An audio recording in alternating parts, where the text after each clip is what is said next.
Salam menyan, salam sehat, selamat malam pada rekan-rekan menyaners dari seluruh penjuru nagari. Malam hari ini kita lanjut lagi dalam seri Murconeng Jagat Alit. eh Hari ini kita akan ditemani oleh Mas Agung dan Cecilia Purnama. Kayak kita menunggu kedatangan Mas Agung. Em,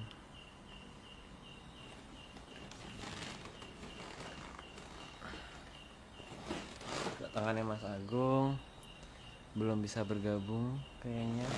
Wes, dah. Agak mengerikan ya. Oke. Satu tempat kita ternyata. Oke, kita satu tempat nyata. Ternyata loh, kaget juga. Ini Cecilia sudah datang. Purnama. Oh ya. Ini pas purnama nggak sih? Tanggal. Coba lihat bulannya. Semuanya. Halo, Cecilia Halo, Kak. Pur. Malam. Cecilia Pur. Halo semuanya. Hari ini kayaknya harusnya sih purnama ya kayaknya. Harusnya purnama. Hari ini harusnya Iya, purnama. Cecilia Purnama. Iya. Selamat malam semuanya. Ya. Lu dibohongin apa mau? Kok Mat? Gitu saya. Yang nawarin kan Aryo. Oh iya. Dibohongin Iya. apa sama Aryo? Kok Mat dengar apa? Gak apa-apa. Asik kok, asik. Sekarang di kampus kayak jam 3 pagi pada ngeliatin bintang ya.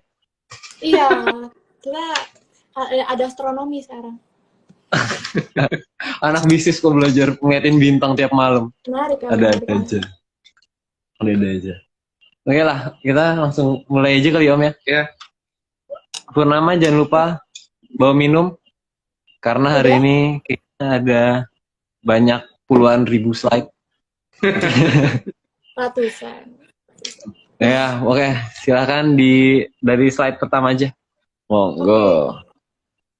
Oke, aku mulai ya. Di alam raya ini tidak semua jalan lurus-lurus saja.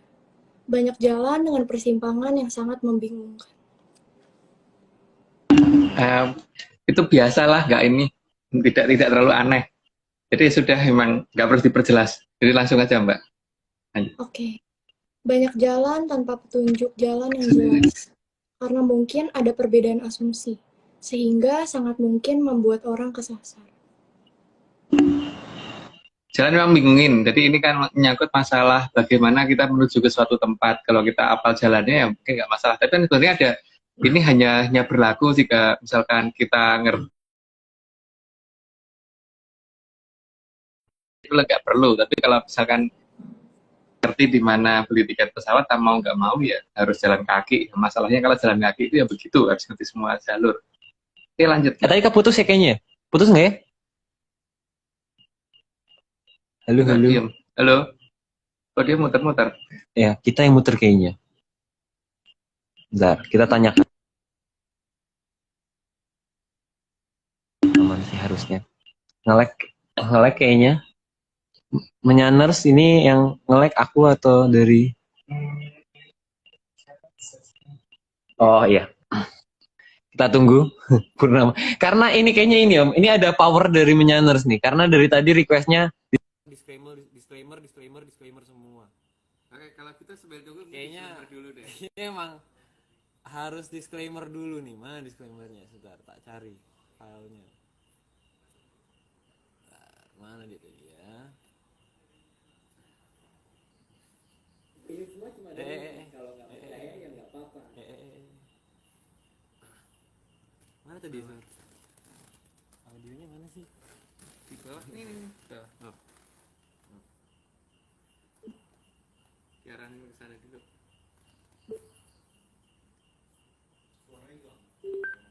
Hilang ya? Ya. Coba. Ini semua cuma Nih ada disclaimer kita dari Disclaimer teman-teman. rame-rame. Teman-teman.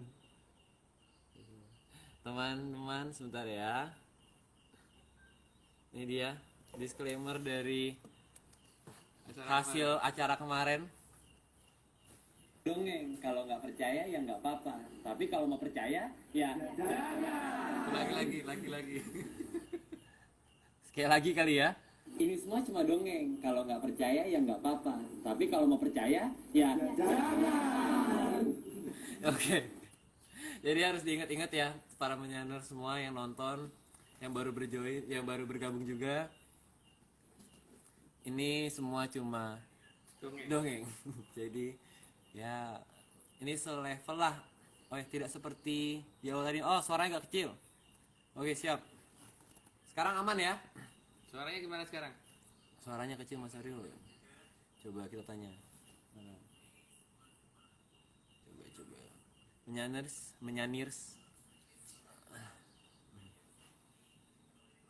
Masih kecil kah? Oke, keluar. Jadi Kecil ya ngomongnya. Gede kok. Ada yang bilang gede, ada yang bilang kecil. Bingung juga. Oh, selamat ulang tahun. Makasih lo Mbak Aisyah. Pakai Eko. Aneh-aneh. Disuruh jadi dangdutan kita. Kok suaranya gak kedengeran? Kata dia. Masih kecil suaranya. Suaranya emang kecil. Emang suaraku kecil ya? Aman sih kalau dari aku. Aman ya? Dari teman di sini juga aman. Tadi Kenapa mungkin ya? pas aku masuk tadi agak kecil sedikit gitu. Suaranya kayak kena peredam. Mungkin ini kali ya, menyaners yang masih suaranya masih kecil keluar dulu, terus masuk lagi gitu. Jadi nanti kita tungguin mungkin habis 9:09 lah kita baru mulai lagi gitu. Iya Om ya. Iya. Ini tadi Pur dengar nggak tadi bagian disclaimer? Dengar. Dengar. Pas video kan. Iya betul. Semua ini cuma dongeng. Jadi Iya. kalau kata Mas Agung tuh kayak ini tuh cerita kita tuh selama ini sebenarnya kayak majalah Bobo. Jadi ya kalau diprotes ya gimana, majalah Bobo terserah yang nulis gitu loh. Iya sih. Ya gimana gitu jadinya. Ya majalah Bobo kok diprotes gitu. Ya udah kita udah mulai normal, udah pada bilang normal, kita mulai langsung. Langsung lagi. Kita mulai langsung. Nomor 3 ya berarti. Nomor 3. Monggo. Ada jalan yang satu arah, juga ada yang dua arah. Dan setiap jalan belum tentu ada rambu-rambunya. Jadi tidak semua jalan itu ada petunjuk. Jadi memang itu harus hafal ketika tidak tahu jalan shortcut.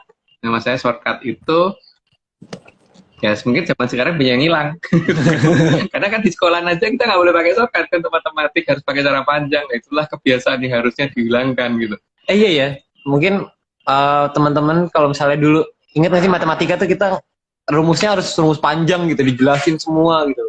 Nggak boleh shortcut langsung jawaban kan? Nggak boleh. Padahal nggak mutu bener cara kayak itu sebenarnya. Harusnya shortcut itu diizinkan karena itu kreativitas anak kan terlatih di situ ya. Tapi ya guru tuh aneh sih kadang gitu. Tapi nggak nyalain juga sih. Aku nyalain. Oh nyalain. Nyalain kalau aku suka shortcut. Oke lah. Oke. Dia lanjut Pur. Oke. Juga banyak jalan yang hanya boleh dilalui oleh kendaraan tertentu saja. Meskipun jalannya lebar, tetapi belum tentu kendaraan boleh lewat di sana. Ya kayak jalan tol kan nggak boleh naik sepeda di sana ya. Kemarin Om naik sepeda. Yo. Paling tidak jalan tol nggak boleh lah orang naik motor atau misalnya naik becak di sana atau naik dokar tuh nggak boleh. Emang ada kendaraan tertentu yang hanya boleh lewat di jalur tertentu, itu kita juga pahami. Jadi di situ yang jadi masalah kalau kita nggak ngerti yang namanya rambu-rambu dan nggak ngerti aturan gitu. Aturan alam itu juga ada aturannya soalnya. Bahkan jalan tol pun kalau misalnya kan katanya boleh roda 4, tapi roda 4 yang ya udah belel pun nggak boleh sebenarnya. Iya. Cuma rodanya doang 4 yang nggak boleh juga. Iya. Bukan bannya yang 4 loh. Karena kalau bannya 4 kan motor kadang-kadang ada ban dalam sama ban luar. Oh iya, Jadi bannya 4. Betul. Oke, kita lanjut. Jalan juga tidak semua satu arah. Sering kita temui jalan yang cuma satu arah.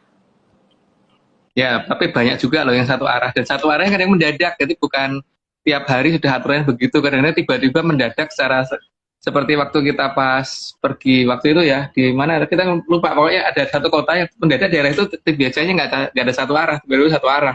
Iya, waktu itu kita lagi motong Pulau Jawa sih Om, itu kebetulan. Oke, lanjut. Oke, lanjut. Karena kalau sudah masuk jalan yang sifatnya satu arah, maka belum tentu ada juga jalan putar balik, atau jalan putar baliknya akan terlalu jauh. Masih mending loh kalau terlalu jauh tapi ada jalan putar baliknya. Kalau nggak ada, itu sampai mana gitu.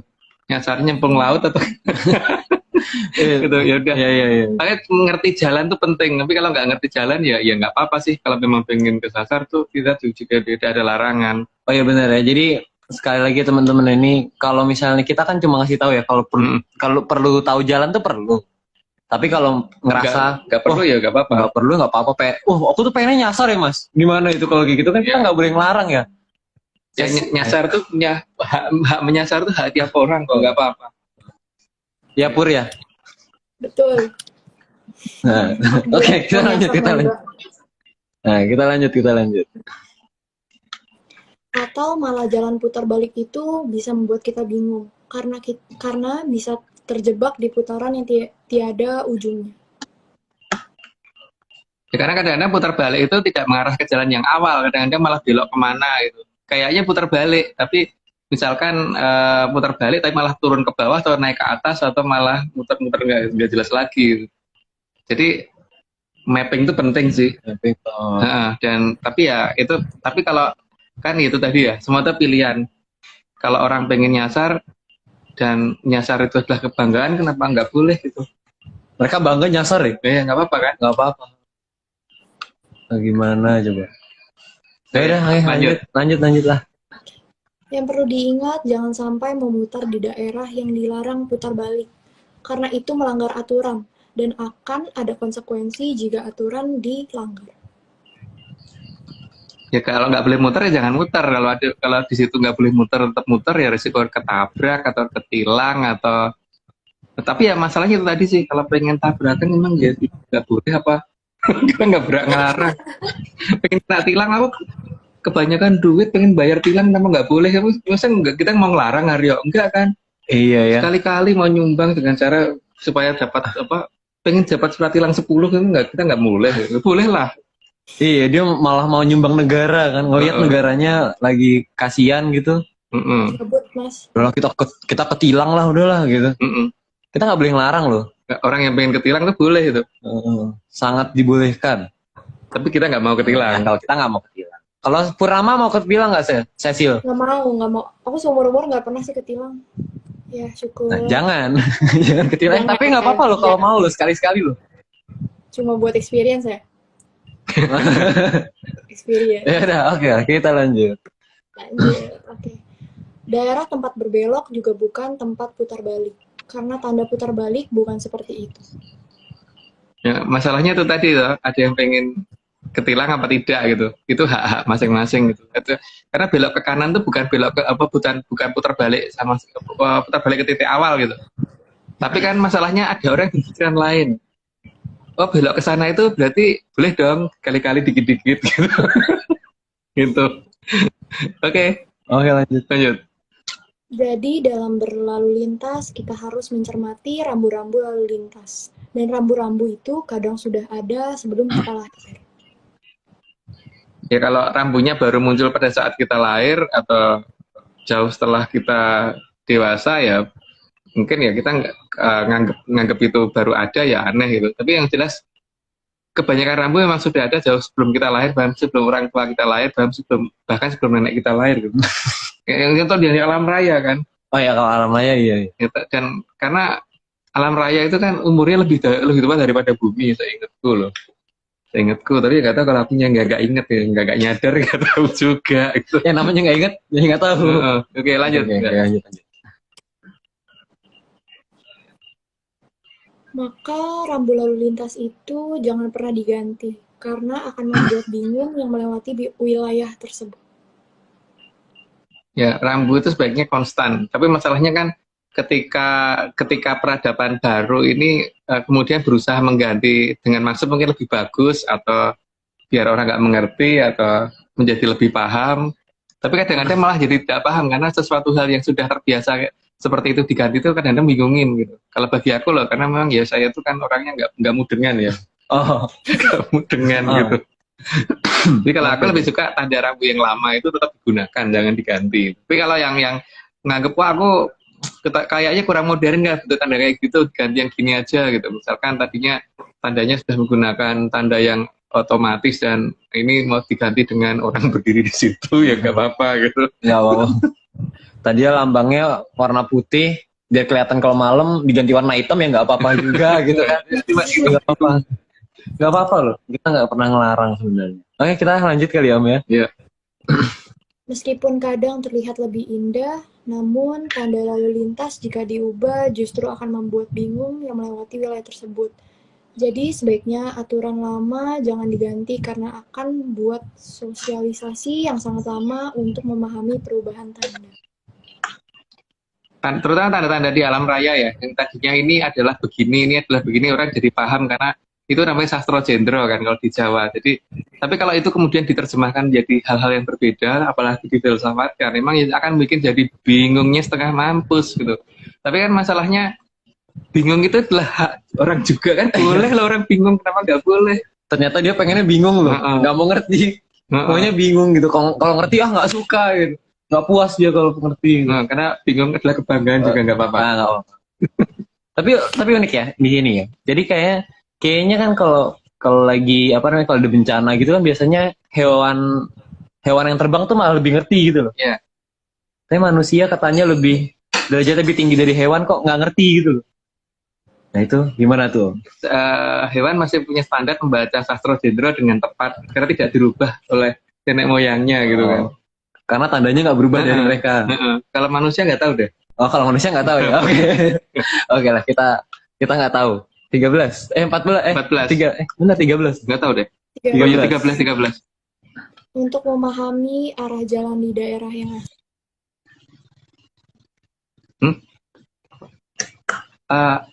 Apa tadi?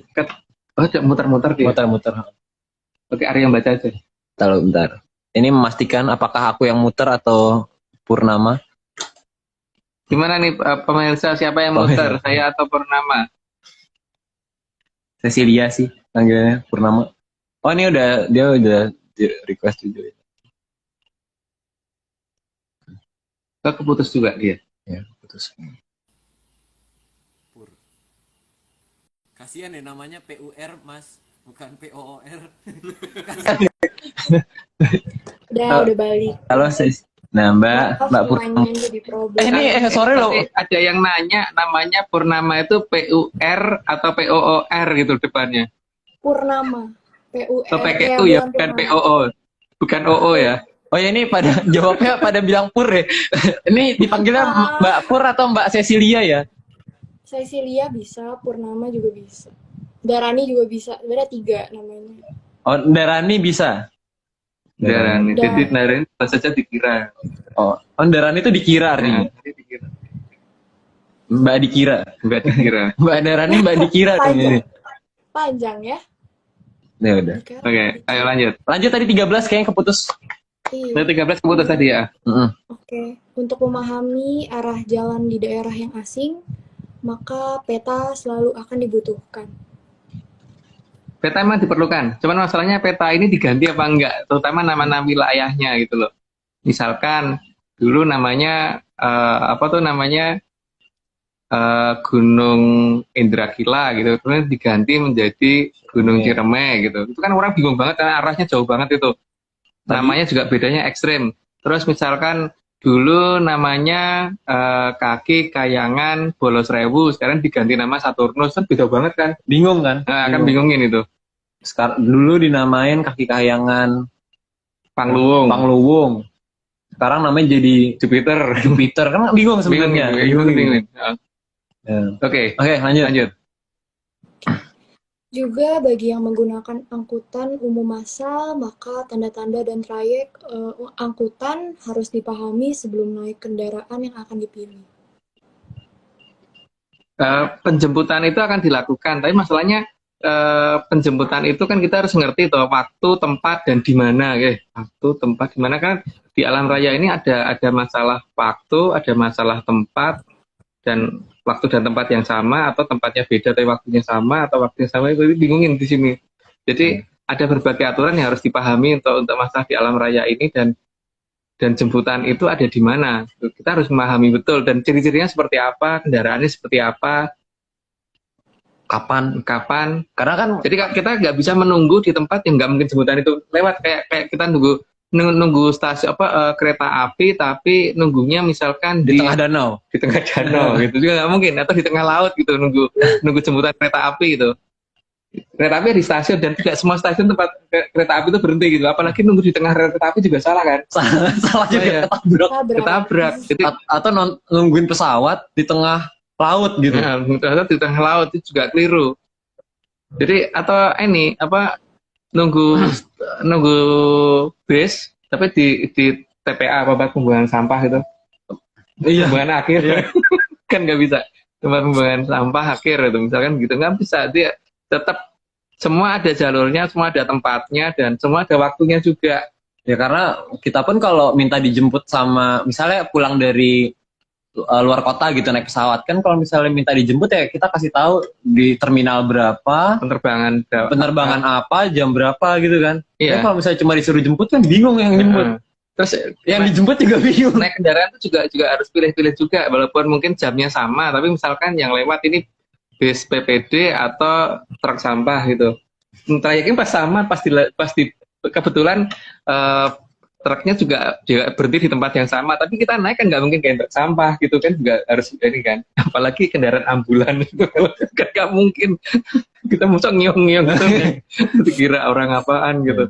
Jadi nama kendaraan terus jenis kendaraan waktu tempat itu penting banget tapi ya kalau memang pengen naik yang lain nggak apa-apa sih. Kalau pengen bingung nggak apa-apa loh.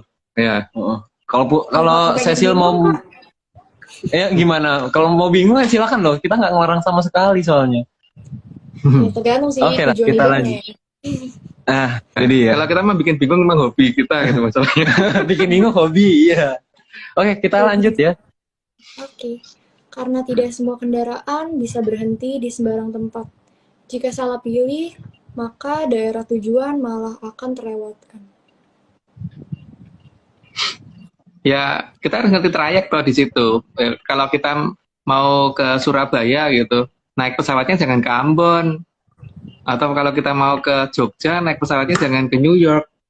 Itu kan nggak mungkin mendarat di situ gitu.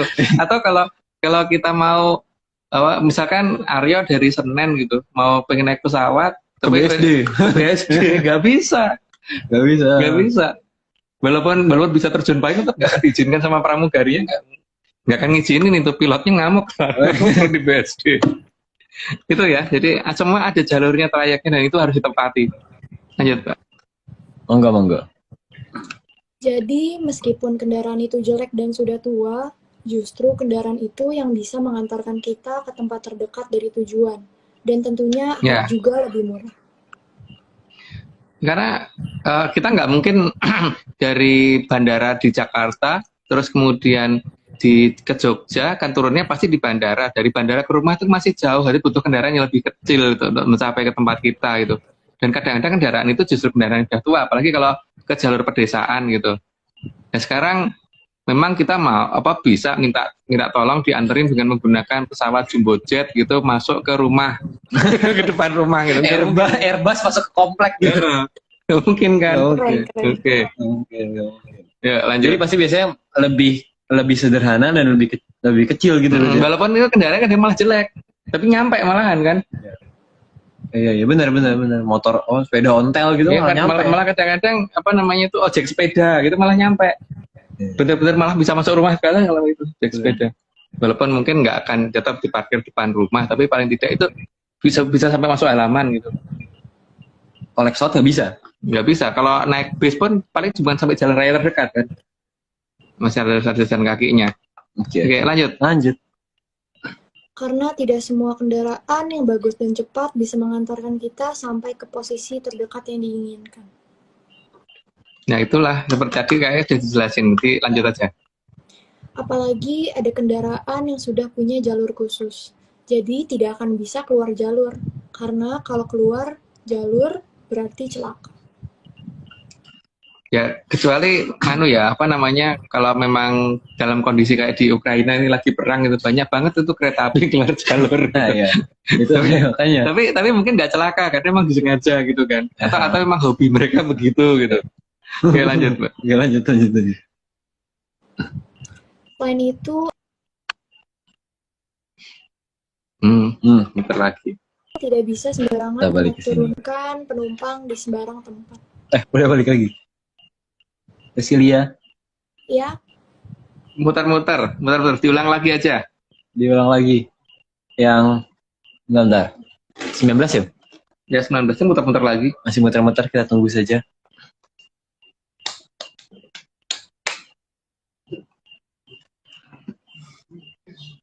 Wifi-nya bermasalah ya di sana. Saya kira malah kita bakal nih kayaknya. Bentar. Wah, ini udah mau request. Jadi keluar dia. Iya. Tapi lucu ya, dia benar-benar. Kalau ada pun ada yang bilang gitu kalau misalnya kita bakal dijemput gitu.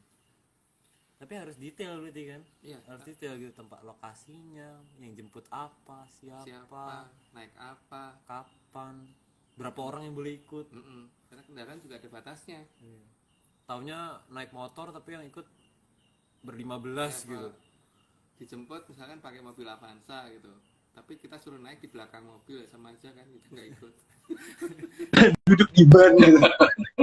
Ya ketinggalan. aduh, aku maaf banget, aku jadi ini muter-muter mulu, muter-muter. Nggak apa-apa. Emang ini proses. Pakai wifi atau pakai data di situ? Tadi pakai wifi, tapi aku ganti aja jadi pakai data aja. Oh ya. Oh ya, ini ada yang bilang suaranya mengecil lagi. Jadi menyanners apakah kita benar mengecil atau tapi tadi katanya ada yang bilang sih katanya kalau sendiri kalau sendiri kita kecil suaranya. Oh gitu. Kalau berdua enggak. Iya, bisa gitu. Ya, makanya. Emang unik. Unik ya. Kita dari zaman IG 1 jam ke kick berhenti sekarang jadi 2 jam nih. Oke, sekarang nomor Ya, kita lanjut. 19. Oh, udah nggak kecil. Oke, siap. 19 diulang lagi. Selain itu, ada juga kendaraan yang hanya bisa berhenti di tempat-tempat tertentu. Jadi, tidak bisa sembarangan menaik turunkan penumpang di sembarang tempat. Ya memang kendaraan yang besar selalu begitu. Itu bukan hanya bis, bukan hanya kereta api, pesawat terbang juga begitu kan. Iya. Kapal juga begitu. Memang bisa kita naik kapal feri terus minta diantar sampai rumah gitu. Nggak bisa. Bodoh juga sih sebenarnya. Nggak ada kapal feri sampai rumah kan. Iya. Oke, lanjut. Tentunya tidak semua kendaraan itu harus ada terus, karena memang ada jadwal khusus untuk kedatangan dan keberangkatan. Meskipun kadang bisa juga terlambat. Terlambat itu wajar, alamiah sekali. Tapi masalahnya kan ketika kita sekarang berbicara dengan aturan waktu yang universal, karena ya contohnya bintang yang kita lihat aja itu kan berarti bintang yang sudah sekian juta tahun yang lalu atau ribuan tahun yang lalu baru kelihatan di mata kita sekarang. Jadi di alam raya itu masa depan dan masa sekarang dan masa lalu itu akan ada di waktu yang sama. Jadi tergantung bagaimana kemampuan kita memilih itu kan. Jadi kita menyadari itu apa enggak. Kalau dianggap yang kita lihat semuanya sinkron di satu waktu itu salah, karena alam raya itu nggak sinkron untuk waktu. Oke, semoga bingung. Semoga bingung. Oke, lanjut. Selain harus tahu trayek kemana arah tujuan kendaraan tersebut, jadwal juga harus kita perhatikan supaya kita tidak salah pilih. Ya, jangan sampai kita mau, misalkan dari Semarang mau pergi ke Surabaya itu jangan sekali-kali beli tiket ke Kalimantan gitu. Apalagi kalau tiketnya ke Mantan Kali ya. Jadi kita harus ngerti kalau kalau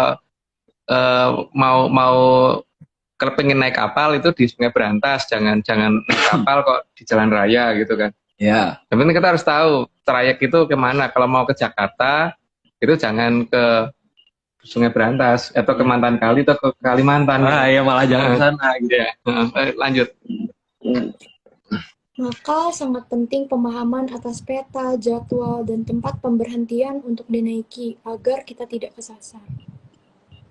Itu sih untuk penumpang angkutan umum, seperti aku zaman dulu itu sudah menjadi hal yang wajib untuk diketahui gitu.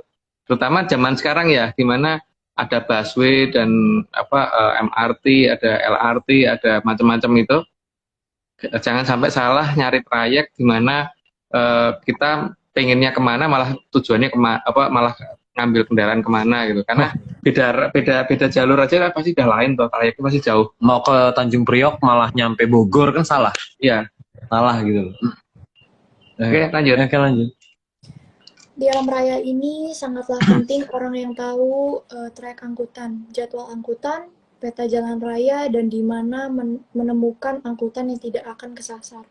Jadi, biarpun dia orang baik, tapi andai tidak tahu jalan, maka tetap akan tersasar. Masalah kesasaran tidak itu kan bukan berarti orang masalah baik dan tidak baik ya, tapi yang penting ngerti trayek atau tidak ngerti trayek kan. Ya bahkan orang nggak baik pun asal ngerti trayek nggak mungkin kesasar. Iya, kan trayek ngerti jalan ngerti peta itu penting kok. Masalah map itu penting. Jadi kalau misalkan untuk masalah kesasar dan tidak kesasar itulah pengetahuan tentang masalah peta dan trayek perjalanan, bukan kepada masalah dia baik atau tidak. Karena kayaknya kalau copet di bus tuh malah lebih ngerti trayeknya. Iya, dan itu nggak pernah kesasar itu. Nggak akan kesasar. Copet tuh pasti nggak akan kesasar sih. Tapi kalau misalnya ada orang baik pun Kalau nggak ngerti peta ya kesasar. jadwal angkutan dan trayek nggak ngerti tetap akan nyasar. Bukan masalah baik dan buruk berarti. Ya. Oke. Itu di sistem angkutan ya. Sistem angkutan. Oke, lanjut. Ayo kita lanjut. Tentu tidak semua angkutan itu akan membawa kita sampai ke tempat tujuan, tapi paling tidak sudah mendekati ke tempat tujuan. Maka jalan kaki masih kita perlukan. Jadi tidak semua angkutan itu langsung sampai depan rumah itu, ya, harus diingat itulah. Terutama untuk perumahan-perumahan yang mewah itu biasanya kan bahkan hanya bisa sampai gerbang kan, gerbang depan gitu, gerbang perumahan yang dan masuk ke gerbang itu masih jauh biasanya. Nah, di sini juga bukan masalah kalau sudah dijemput tuh pasti akan sampai, itu belum tentu kan, karena setelah itu kan kita juga diturunkannya di mana gitu. Jadi oke. Ya tapi kalau misalnya ada orang mau Airbus langsung masuk ke kamarnya nggak apa-apa. Nggak apa-apa. Ya. Pesawat Airbus Asal dia pilotnya loh.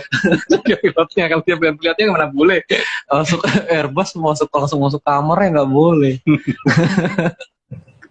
Oke, lanjut.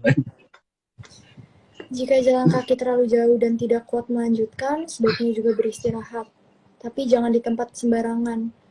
Carilah tempat yang benar untuk istirahat, karena lelah itu sangat manusiawi.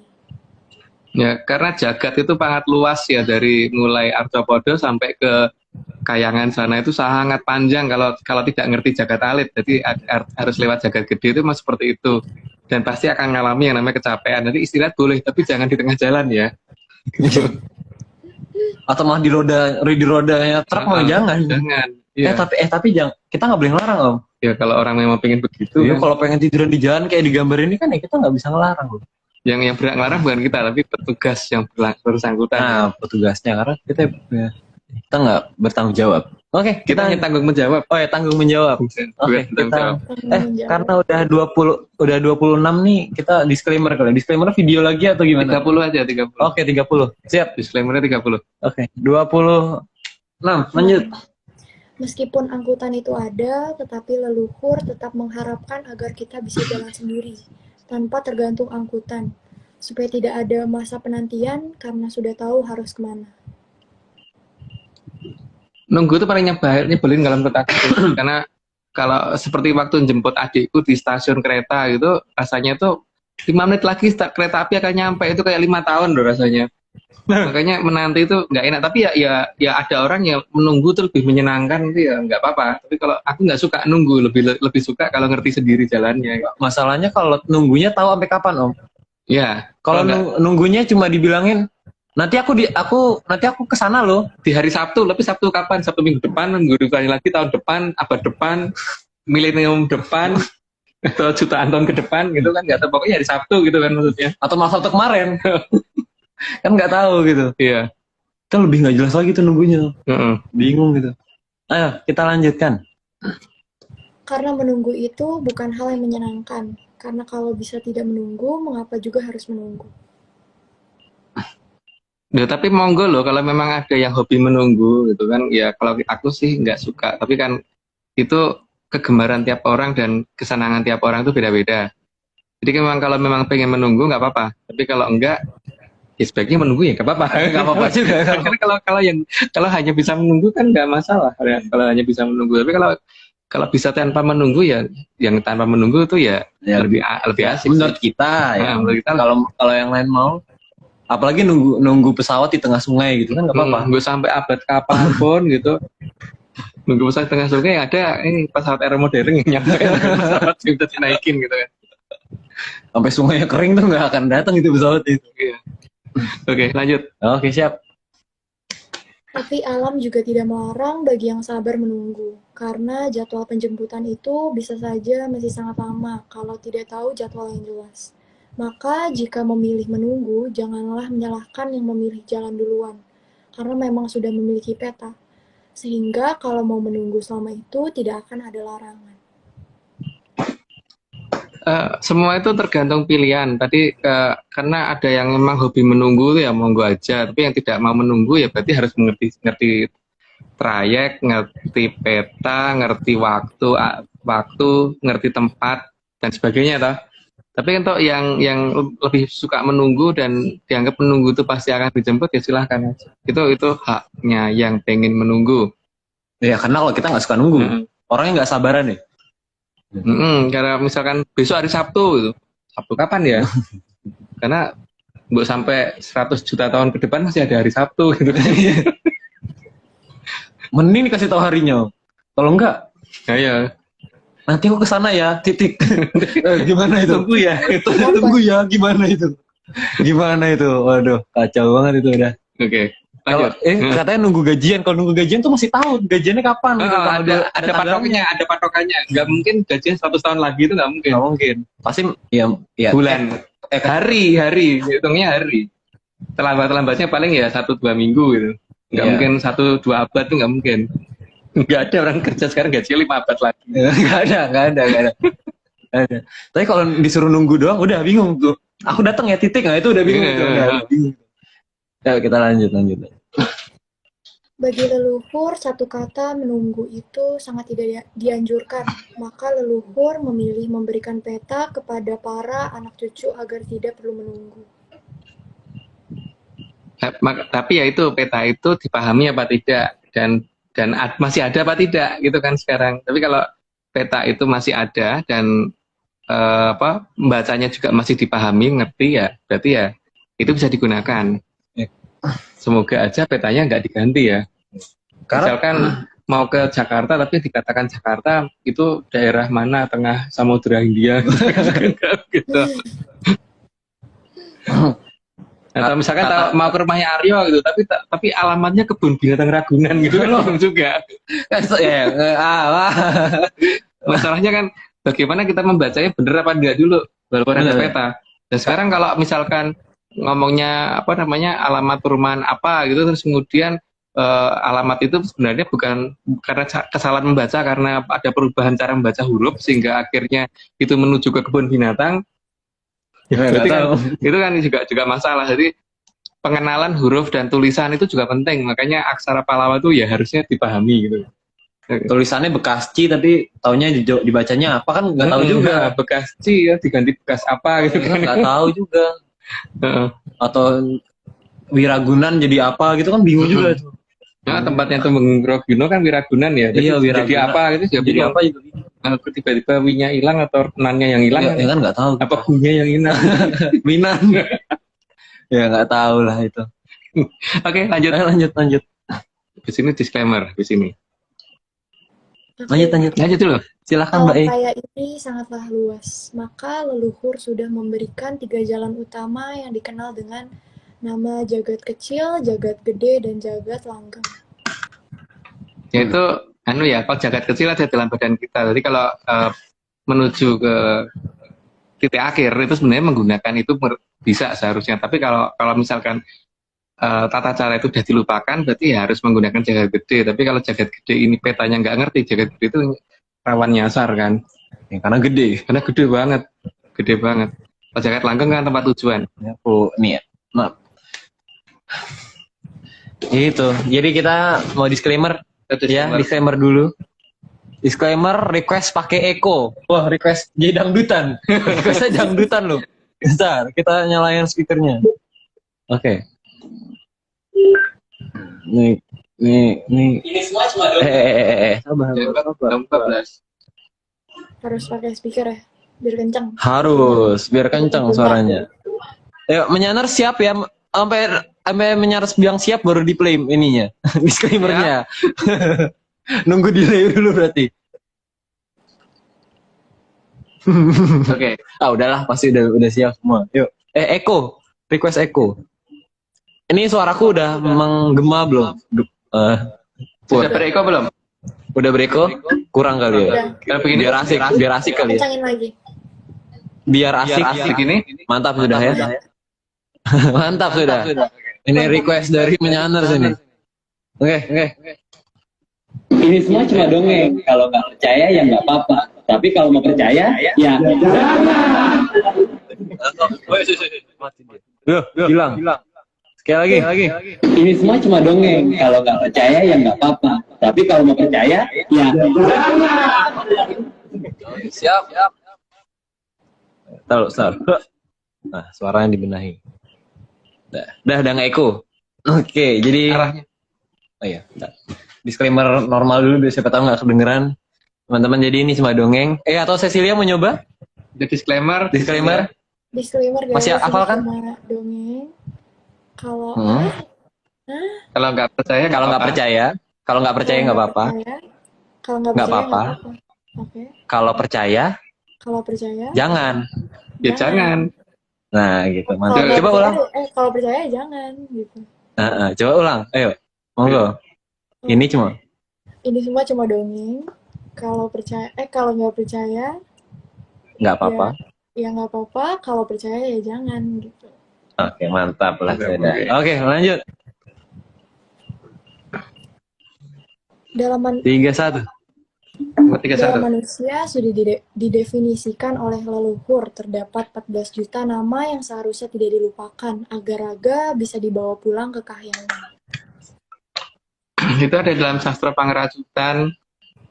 Banyak banget ya. Jadi ya, pokoknya ya ada sekitar banyak nama itu. Jadi biasanya kan kalau orang yang mau kembali itu nanti akan ada yang dampingi untuk membacakan satu persatu, karena kalau tidak pasti akan lupa juga. 14 juta nama itu nggak mungkin diingat dengan gampang gitu. Biasanya kan ada yang dampingi, leluhur siapa yang bantuin bicara, jadi tinggal ngucapin ini gitu.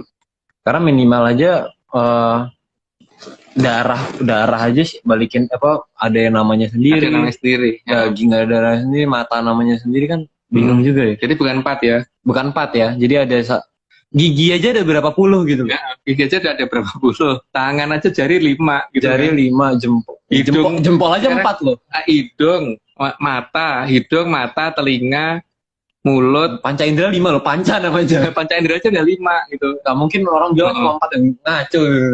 Ya, tapi nggak tahu loh. Nggak apa-apa. Orang Nggak apa-apa pengen ya? ngerti, pengen nyampat doang kan nggak apa-apa. Iya sih, bener sih, nggak apa-apa sih. Mungkin sudah di pack nanti ada program zip-nya itu loh. Ada di archive ya, jadi 4 doang gitu. Iya sih, bener sih. Tapi Iya. kita kan nggak ngerti program zip-nya itu atau program iya. archive-nya itu nggak tahu kita. Karena cuma ya panca aja 5. Karena kita ngertiin 14 juta bukan 4. Jempol tuh ada 4 loh. Jempol doang aja 4 loh. Jempol aja 4 loh. Iya. Jari aja ada 20. Jari 20. Belum kukunya itu. Ya hidung aja lebih ada 2. Rambut aja berapa biji? Makanya. Iya. Lucu ya? Iya. Oke, kita lanjut. Lanjut. Dalam jagat alit atau jagat kecil, perbagian sudah ditentukan siapa pemiliknya dan bagaimana cara mengembalikannya.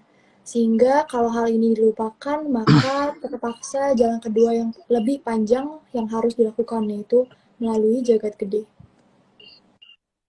Ya tapi nggak masalah sih kalau memang yang dipilih itu gitu. Tapi kalau saya sih milih yang, aku lebih suka shortcut sih ya. Iya. Dia lebih suka yang pendek, jalur pendek. Tapi bagi yang lebih suka yang panjang dan lebih menantang, kenapa enggak gitu? Kenapa enggak suka tantangan? Oh, suka adventure gitu ya? Enggak suka. Suka berkeliling-keliling ya monggo sih sebenarnya. Oke, kita lanjutkan. Jagat gede adalah alam di antara badan kita ke gerbang kahyangan. Maka pemahaman akan jagat gede menjadi penting, terutama bagi yang sudah tidak ingat jagat kecil yang dimilikinya. Terlalu lebar, terlalu luas, dan itu terlalu ini ya, terlalu sangat rawan dengan banyak jebakan, trap, dan sebagainya itu. Mungkin diteruskan dulu aja, karena di bawah kayaknya ada penjelasan. Namun harus diingat bahwa ada Sang Hyang Batara Kala yang akan berusaha menjaga jagat gede ini menjadi membingungkan. Karena Sang Hyang Batara Kala tidak ingin kehilangan mangsanya. Yaitu karena ada Buto yang memang seperti itu ya, dan dia memang tugasnya seperti itu. Jadi kalau bisa menghindari lewat jagat gede lalu jagat kecil itu lebih baik kalau bagi saya. Tapi kan mungkin ada yang lebih suka tantangan, Bathara Kala kayak apa sih mukanya lucu kali ya gitu kalau ketemu beliau. Nggak apa-apa, nggak apa-apa. Saya emang pengen ketemuin. Oh, kita Lanjut.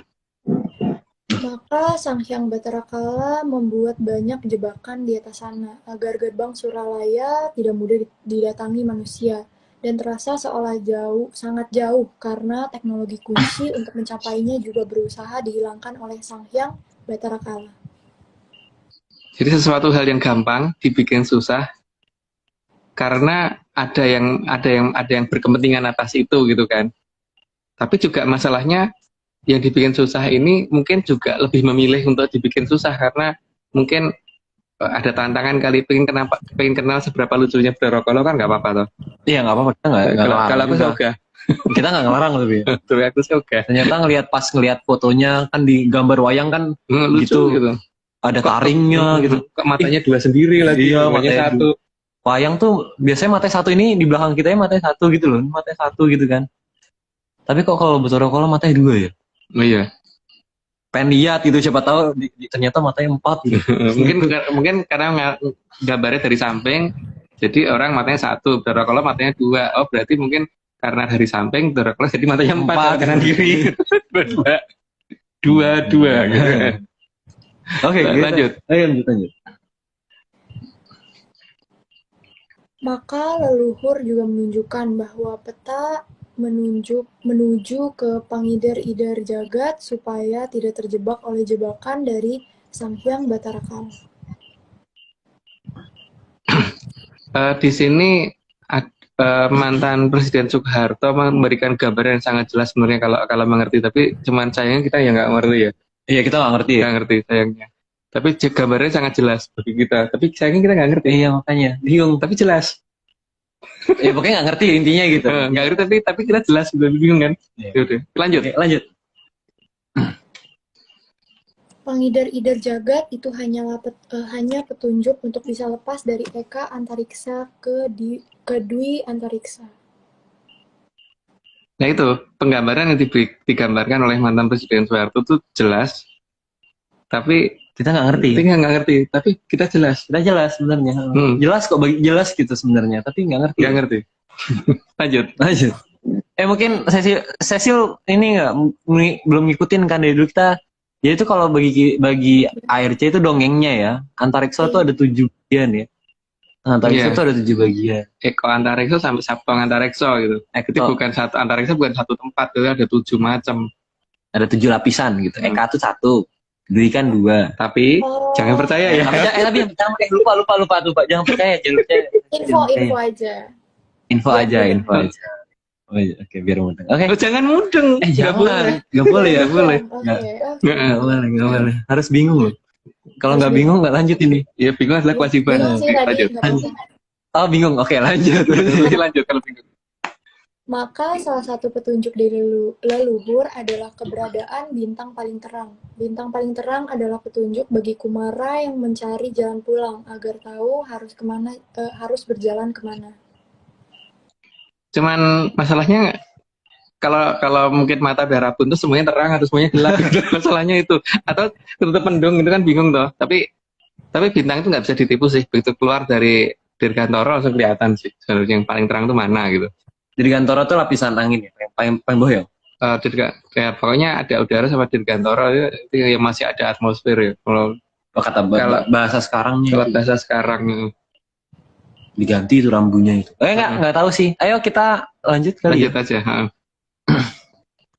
Maka juga diadakan rasi bintang agar menjadi tanda yang bisa menarik perhatian para kumara yang sedang melakukan perjalanan di jagat gede.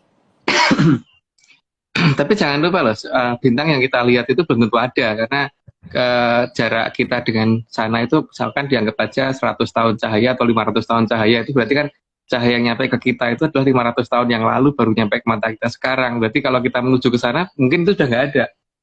Tapi ya itu tetap bisa dijadikan patokan karena berarti nanti harus ke arah mana kan ada petunjuk berikutnya gitu. Lanjut. Tapi kita juga harus menyadari bahwa putaran waktu itu tidak sinkron di semua tempat. Jadi sesuatu yang kita lihat sekarang ini bisa berasal dari masa lalu atau bahkan dari masa depan. Oh ternyata kecepatan ya, jadi lanjut aja. Oke. Maka bintang Panjer yang menjadi patokan kita belum tentu ada saat didekati atau bisa menghilang saat sudah mendekat dalam jarak yang seharusnya logis. Kalau bintang tersebut ada di posisi tersebut. Itu tadi karena dia hanya diperintahkan untuk memberikan tanda sampai pada titik tertentu. Jadi kan kayak estafet gitu, titik berikutnya berarti ada tanda yang lain. Jadi tanda pertama kita harus ikutin dulu, kalau tidak seperti itu. Lanjut. Itu karena setelah menghilangnya patokan pertama, maka harus segera disadari bahwa rambu atau petunjuk berikutnya akan menyusul. Tentunya dalam bentuk dan arah yang berbeda. Ya karena jalan itu tidak semuanya lurus, kadang ada belok, ada putaran, ada macam-macam gitu. Jadi memang di sini rambu berikutnya memang harus disadari kira-kira ke arah mana. Lanjut, Pak. Di tempat menghilangnya sang bintang Panjer, seharusnya Kumara diam sejenak untuk menyesuaikan indera kita, agar bisa melihat kembali sang terang yang akan muncul setelah semua indera bisa menyesuaikan dengan daerah sekitar. Karena bahkan sinar itu bisa menutupi suatu hal menjadi tidak terlihat. Jadi kita harus menyadari dulu bahwa mata kita juga butuh penyesuaian dulu, walaupun itu kita sudah tidak punya badan kasar. Tapi paling tidak kita harus mengerti ya bahwa cahaya itu bisa menutupi sesuatu hal. Jadi bukan hanya untuk melihat, cahaya juga bisa untuk menutupi. Contohnya kan kalau lampu dinyalain mungkin kursi meja kelihatan, tapi jangan lupa pada saat siang hari itu ketika matahari bersinar siang hari bintang hilang semua gitu. Padahal harusnya di sana. Padahal harusnya arahnya sana, harusnya nggak masih harusnya nggak bisa kelihatan, tapi gara-gara sinar matahari jadi nggak kelihatan. Padahal yang ditutupin gedenya juga ke Kahyangan Palungun, kaki Kahyangan Iya. Palungun gitu. Iya, bahkan lebih gede daripada Arcopodo itu bisa nggak kelihatan. Jadi ya yang penting itu kita harus menyesuaikan dulu sampai mata kita jelas lagi baru jalan lagi, jangan bablas terus nanti nyasar kemana-mana. Itu berdasarkan dongeng kita, jadi please jangan dipercaya. Mohon gitu. Mohon. Lanjut. Kita kayak harus bikin surat permohonan. Oke, kita lanjut. Sehingga munculnya sang bintang terang dengan jarak yang seolah dekat tapi jauh namun terlihat dekat, maka ini adalah petunjuk untuk menuju ke lapisan antariksa selanjutnya. Itu ceritanya Mbahku begitu. Ceritanya Mbahnya ada gimana? Nggak kenal ya? Nggak kenal, ya udah. Gitu. Lucu ya Om, itu bintangnya cahayanya ada 8 gitu loh. Oh iya, bukan 5 toh? Iya ya, lucu ya? Lucu aja sih sebenarnya. Oke, kita lanjut. Terdapat penggambaran di Iya. beberapa situs peninggalan dari leluhur yang menunjukkan bahwa ada bagian di antara bagian dari batu gelap yang merupakan gerbang ke bagian yang tidak akan diduga. Dan wilayah ini bukan wilayah gelap, tapi justru keluarnya sinar, tapi bukan sumber sinar. Ya semoga nggak bingung ya, atau semoga tambah bingung. Yang jelas ini menjelaskannya juga bingung sih. Cuman ya, oke kita bingung bareng-bareng aja. Kita bingung bareng-bareng. Bingung bareng-bareng. Lanjut. Monggo. Dari kahyangan Tenjo Maya yang digambarkan ada gerbang lain yang kemerahan, sesuai dengan kaki kahyangan Tenjo Maya. Tenjo Maya itu kayangannya Sang Hyang Bathara Indra, dan itu warna kaki kayangannya memang merah banget. Cuman itu kelihatan dari bumi warnanya merah, tapi kalau didekati nggak tahu berubah warna apa enggak. Jangan-jangan pelangi ya. Gitu. Itu juga cerita eyangku gitu, mbahku gitu. Aku dapat ceritanya dari Mas Agung. Nah, aku dapat cerita dari Aryo. Oh, terus dapetnya dari mana? Saya nggak tahu. Oke, lanjut. Oke.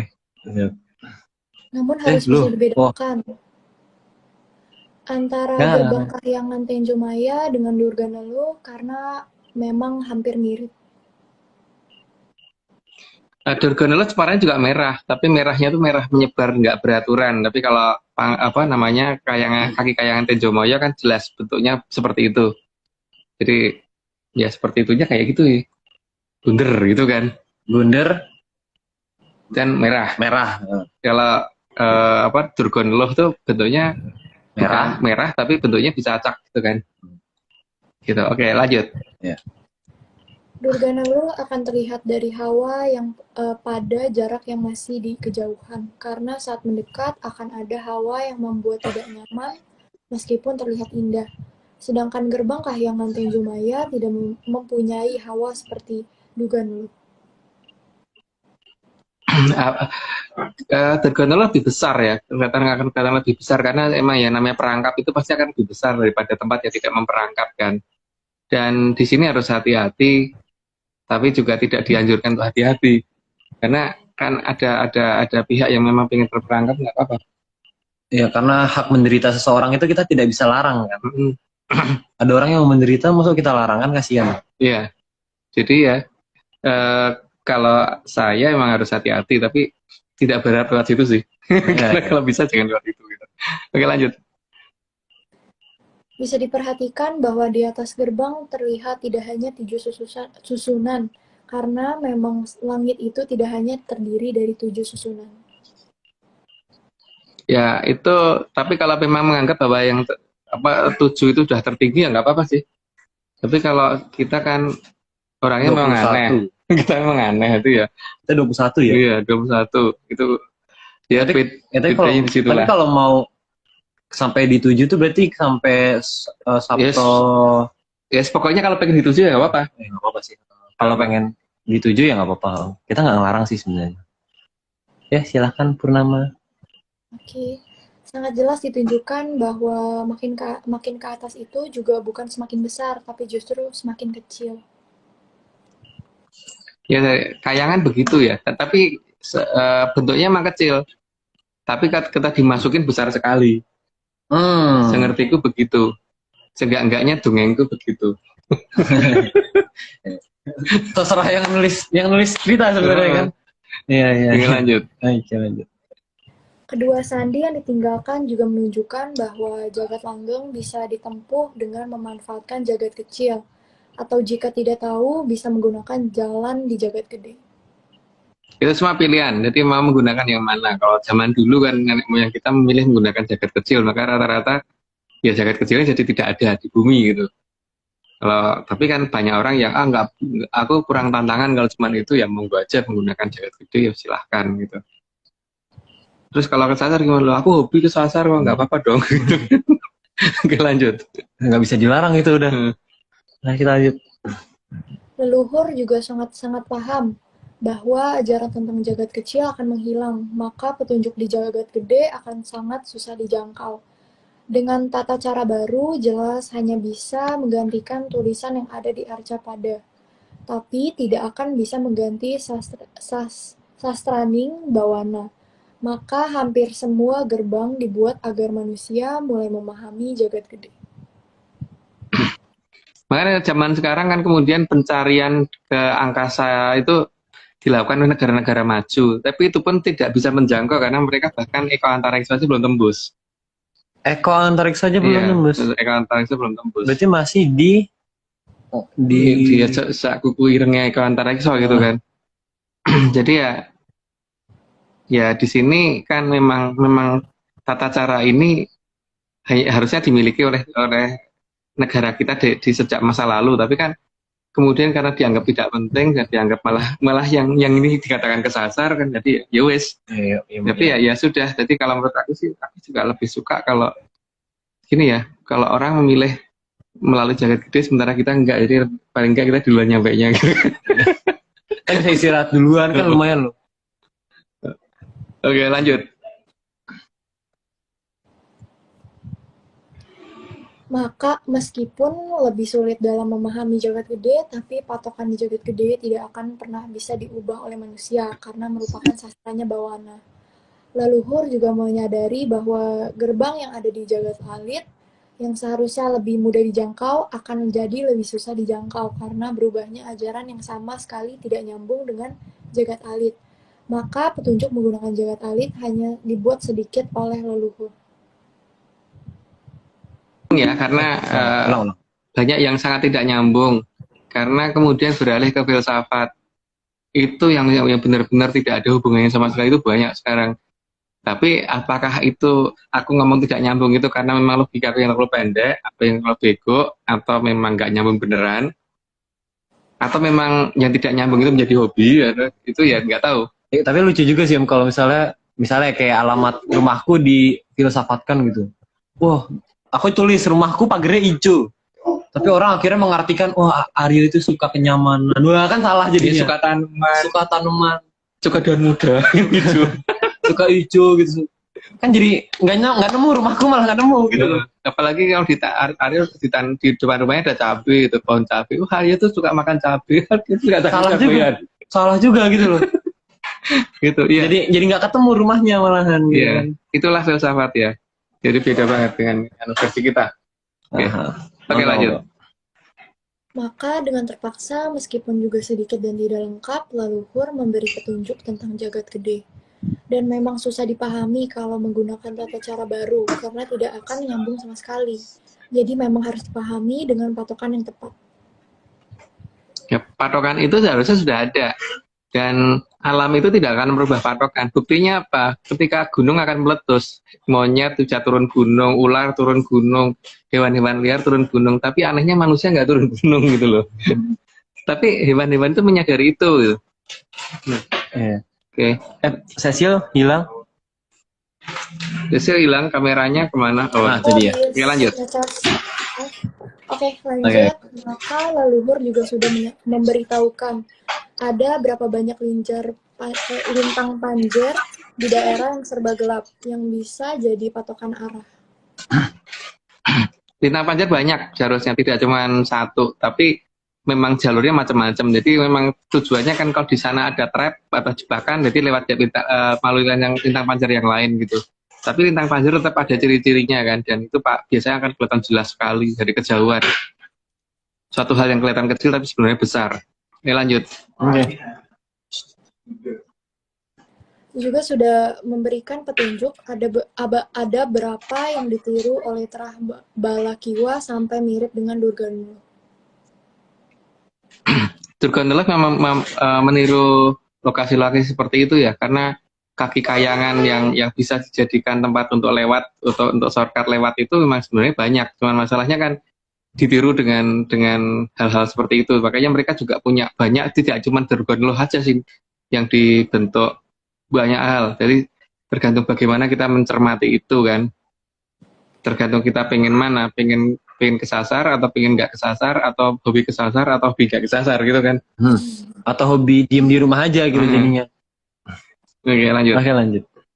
Maka meskipun hitam, tapi terkadang yang hitam juga bisa bercahaya karena lintang panjar ada di sana. Jadi yang hitam itu belum tentu ini ya. Tapi ini bukan, aku tidak ngomong perkara black hole loh, karena itu bukan loh ya, bukan lewat situ loh kalau dalam bahasa kita gitu. Oke, lanjut. Jadi leluhur sudah menggambarkan keberadaan jebakan dari Sang Hyang Batara Kala dan Sang Hyang Batari Durga yang berupa cahaya kemerahan. Cahaya kemerahan yang kalau didekati akan terlihat seperti awan merah dan oleh leluhur diberi nama Durganulu. Ya, mungkin kelihatan di gambar seperti itu ya, tapi bentuknya tidak cuma seperti itu. Itu berdasarkan dongeng kita ya. Jadi itu yang namanya Durganulu. Merahnya tuh merah seperti itu, hampir mendekati warna merahnya Darah. kaki kayangan Tenjomoyo, tapi kayangan Tenjomoyo bentuknya bunder. Kalau itu kan bentuknya kayak gitu. Dan lebih besar. Oke, lanjut. Oh, ya.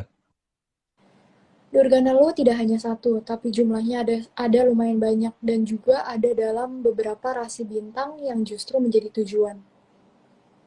Itu yang harus hati-hati. Jadi semoga paham dengan maksudnya, karena kalau dari sini mungkin nggak begitu kelihatan. Mungkin kalau pakai teleskop agak kelihatan. Tapi paling tidak itu orang ketika masih hidup itu sudah mulai ngerti trackingnya kemana gitu. Oke, lanjut Pak. Yang cukup berbahaya karena Durganalu terkadang berwarna tidak merah saat dilihat dari kejauhan dan mendadak menjadi merah saat didekati. Kalau dalam bahasa Jawa bisa mancala putra, mancala putri, bukan mancali putri, mancali kaki gitu bukan. Jadi maksudnya bisa berubah-ubah warna gitu. Oke, lanjut Pak. Durganalu juga terkadang terlihat indah untuk didekati, membuat takjub dan lupa untuk melanjutkan perjalanan yang masih sangat jauh. Karena bentuk yang menarik dan bentuk yang ukuran yang sangat besar dan terlihat lebih gampang didekati, itu terkadang orang lebih memilih untuk menuju ke arah situ, dan setelah menuju ke arah situ akan terpana sekali, dan ketika sudah masuk dalam pusarannya memang akan susah keluar karena menentukan titik keluarnya sebelah mana akan sangat sulit. Tapi ya kalau memang pengen melihat bentuk-bentuk yang aneh silahkan masuk gitu kan. Nggak ngelarang loh. Ngelarang. Oke, lanjut. Durganalu juga sangat berbahaya karena punya daya tarik yang sangat luar biasa yang membuat orang susah meninggalkan Durganalu. Mempunyai kekuatan yang membuat kita susah keluar. Jadi daya tariknya iya, tapi sebenarnya masih bisa diatasi kalau ini ya, kalau ngerti caranya. Tapi masalahnya caranya gimana kita nggak ngerti ya, Roy. Kita nggak bisa ngomong. Ya. Jelas nggak Om tapi? Jelas banget sih. Dan itu bisa diatasi banget seharusnya. Tapi ya nggak ngerti aja sebenarnya. Sekarang untuk saat ini kita memilih tidak ngerti. Lanjut. Durganalu juga bisa membingungkan orientasi, sangat membingungkan karena sanggup menutupi bintang utama yang harusnya dituju. Ya, itu yang bahaya, karena orientasi itu jadi nggak terlihat sama sekali gitu loh. Ya, membedakan atas, bawah, utara, timur, barat itu sangat susah, apalagi di daerah yang betul-betul tidak ada patokan arah. Jadi ketika lintang panjar ketutup oleh si Durganalu karena kita berada di dalamnya, itu akan jadi satu masalah. Tapi bukan berarti Durganalu nggak ada batasnya, ada ujung batasnya.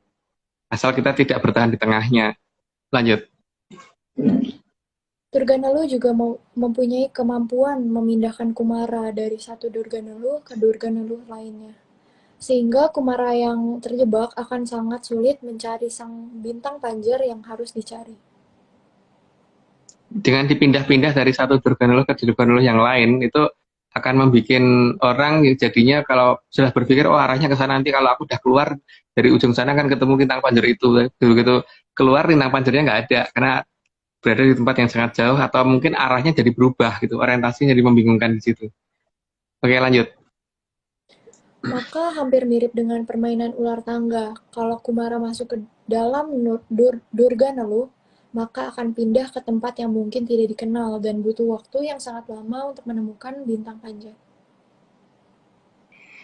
Jadi patokan-patokan itu harus dipahami, dan paling tidak itu ya jangan menuju ke daerah yang sifatnya jebakan. Dan jebakan itu leluhur nyebut dengan salah satu namanya adalah Durganalu. Tapi kan kalau itu dianggap sebagai tujuan ya nggak apa-apa. Karena bisa aja di sana abadi, di situ juga bisa kalau nggak pengen keluar. Iya benar. Karena indah loh tempatnya. Katanya Aryo. Kok kata aku tuh diem loh. Aku tuh diem loh. Ayo kita lanjut saja. Maka keberadaan jebakan yang bernama Durganalu menjadi prioritas leluhur agar dikenal anak cucu. Jadi makanya diabadikan nama itu. Cuman masalahnya nama itu mungkin sekarang masih dikenal orang, tapi sayangnya bentuknya enggak gitu kan. Dan posisinya di mana gitu. Kalau dulu sudah ada ininya penjelasannya, itu di mana itu harusnya sudah ada. Ada banyak serat yang kayak itu, tapi nggak tahu seratnya sekarang kemana gitu kan. Iya. Atau seratnya nggak tahu kemana, ya nggak ada juga, kita nggak tahu juga sebenarnya. Ya, oke, lanjut. Namun jebakan bukan hanya Durganelu saja, masih sangat banyak jebakan yang lain. Dalam serat Mandala Giri di Jagat Gede ada sekitar 400 jenis jebakan dari Sang Hyang Batara Kala dan 1.300 jebakan dari Sang Hyang Batari Durga. Sangat banyak ya. Jadi memang lewat jagat gede itu tidak gampang. Jadi memang kalau bisa ngukut jagat dewe atau ngukut jagat alit atau dengan menggunakan jagat kecil itu lebih gampang sebenarnya. Cuman tradisi itu nggak tahu kemana ya. Sekarang kok kayaknya sudah menghilang. Tapi kalau ada yang menganggap nggak hilang juga nggak apa-apa sih. Nah, kalau ada yang menganggap ngerti walaupun nggak ngerti atau ngerti setengah ngerti atau ngerti nggak ngertian gimana itu mau Ya, silahkan. silakan. Lanjut. Watu Palayangan atau Selapa Panglayang adalah batu angkasa yang menjadi batas antara di dalam eka antariksa, yang membuat eka antariksa menjadi 3 bagian. Jadi eko antariksa sendiri juga tidak cuma satu ini ya. Eko antariksa juga terdiri atas 3 bagian dan itu batasnya adalah Selo Panglayang dan itu sudah diatur sedemikian rupa oleh Sang Mahaprabu Patu Gunung berdasarkan dongeng kita. Nah, Dongeng itu itulah namanya dongeng. Lanjut. 70 ya disclaimer. Watu Palayangan itu ada di antara suku Kahyangan Pangluwung dan suku Kahyangan Tenjo Maya. Itu kelihatan kok dan kalau menggunakan teknologi sekarang juga bisa dilihat sebenarnya, tapi teknologi sekarang menamakan itu bahasa sekarang bahasa sekarang menamakan itu dengan bahasa yang agak aneh gitu bagi aku gitu loh. Lebih gampang dia katakan Selo Panglayang daripada yang lain gitu. Oke, lanjut. Apa? Enggak jadi. Oh iya, jadi. nggak jadi. Kita lanjut lah. Tangguh. Suku Kahyangan Pangluwung adalah salah satu gerbang masuk ke Kahyangan Pangluwung. Misal satu ya, berarti bukan hanya itu maksudnya. Jadi ada banyak, cuman itu yang gampang terlihat dari bumi. Gitu. Tapi ya itu kalau kenal dengan yang punya Kahyangan Pangluwung, kalau enggak ya paling mendekat suruh pergi. Gitu. Atau mendekat malah diartikan, wah artinya ya gitu kan. Jangan diartikan artinya ya. Karena ya suku Kahyangan Pangluwung ya Kahyangan Pangluwung, berarti bukan sesuatu hal yang harus diterjemahkan. Seperti tadi alamat rumahnya Aryo itu misalkan jalan sekian, jalan ini nomor ini, jangan diartikan nama jalan adalah Karena nomornya ternyata alamatku tuh misalnya nomor 3 blok 3 nomor 3 gitu. Jangan diterjemahkan sebagai nomor togel ya. Jangan diterjemahkan sebagai nomor togel gitu. Malah dibilang, oh Aryo itu angka 3 tuh melambangkan ini gitu. Enggak, itu malah enggak. Rumahku nggak ketemu jadinya. Malah nggak ketemu rumahnya. Nggak nyambung. Oh ya, sekarang berarti masuk ke disclaimer lagi. Kita tunggu sebentar. Dicari videonya. Ini semua cuma dongeng kalau nggak. Sabar. Ini hari ini hari ini nggak ada request echo. Jadi sekali-sekali nggak pakai echo. Oke, ini dia disclaimer kita. Ini semua cuma dongeng. Kalau nggak percaya ya nggak apa-apa. Tapi kalau mau percaya ya. Oke, mantap sudah. Mantap. Jadi mungkin Cecilia bisa diulang sekali lagi. Oke. Disclaimernya. Ini semua cuma dongeng. Kalau nggak percaya nggak apa-apa. Kalau percaya ya jangan. Tuh. Oke, mantap. Terima kasih. Oke, kita lanjut 71 ya. Iya. Kahyangan Pangluwung adalah kahyangan tempat Sang Hyang Batara Bayu yang merupakan dewa dari segala jenis angin di seluruh alam raya. Batara Bayu dalam cerita pewayangan udah jelas lah itu siapa dan nama kahyangannya Pangluwung, cuman Pangluwung di mana itu kok kayaknya nggak ada ya dalam tulisan sekarang ya. Betul, jelas ada. Loh. Di Pangluwung itu ada tandanya mata satunya loh. Ada satu mata, angin semua lagi. Iya. Oke, lanjut. Suku Kahyangan Pangluwung bukan tempat tujuan akhir dari para kumara, karena tujuan adalah Kahyangan Suralaya. Suku Kahyangan Pangluwung hanya bisa digunakan untuk bertanya arah kepada para Hapsara dan Hapsari yang menjaga pinggiran kaki Kahyangan Pangluwung. kalau dalam dongeng kita kan memang tujuannya adalah kayangan Suraloyo. Tapi kalau misalkan ada yang menganggap kayangan Suloyo ya nggak apa-apa gitu. Gak apa-apa. Suloyo tak artinya Apa? berantem. Oh, berantem. Kayangan tukang Suloyo itu nggak apa-apa. Gak apa-apa. Tapi ya, itu kan hak masing-masing ya, memberi namanya apa. Mungkin aku kayangan Suraloyo, ayo kayangan Suloyo. Jangan. Jangan. Oke Tapi lah. kalau yang nonton ada yang mau, kita nggak bisa ngelarang. Atau mungkin ada lagi kayangan tukang Suloyo gitu. Itu pakai tambahin Oh, tambah tukang ya? Tambah tukang. Oke, lanjut. Oke, kita lanjut. Sedangkan suku Kahyangan Tenjo Maya adalah kaki Kahyangan Kaendran. Jadi kayangan Kaindran itu salah satu kakinya ya, jadi bukan itu kayangan Kaindran, cuman salah satu kakinya. Jadi maksudnya gini, kalau ada gedung bertingkat, misalkan tingkat 100 gitu lah, kayangannya ada di lantai 100, kaki kayangan itu ada di tempat parkirnya itu gitu. Basement berarti. Bukan, tempat parkir. Di gerbang masuk tempat parkir. Oh, gerbang masuk. Tempat pos satpam itu loh. Nah, oke. Lanjut. Kahyangan Tenjo Maya adalah kahyangan tempat Sang Hyang Batara Indra dan kaki kahyangannya ada sebagai pengendali selap Panglayang. Ya, itu berdasarkan dongeng saya. Jadi sebaiknya jangan dipercaya. Oke, lanjut. Kaki Kahyangan Tenjo Maya juga bukan tempat tujuan para kumara, tapi bisa dijadikan tempat bertanya arah kepada para Hapsara dan Hapsari yang menjaga pinggiran kaki Kahyangan Tenjo Maya.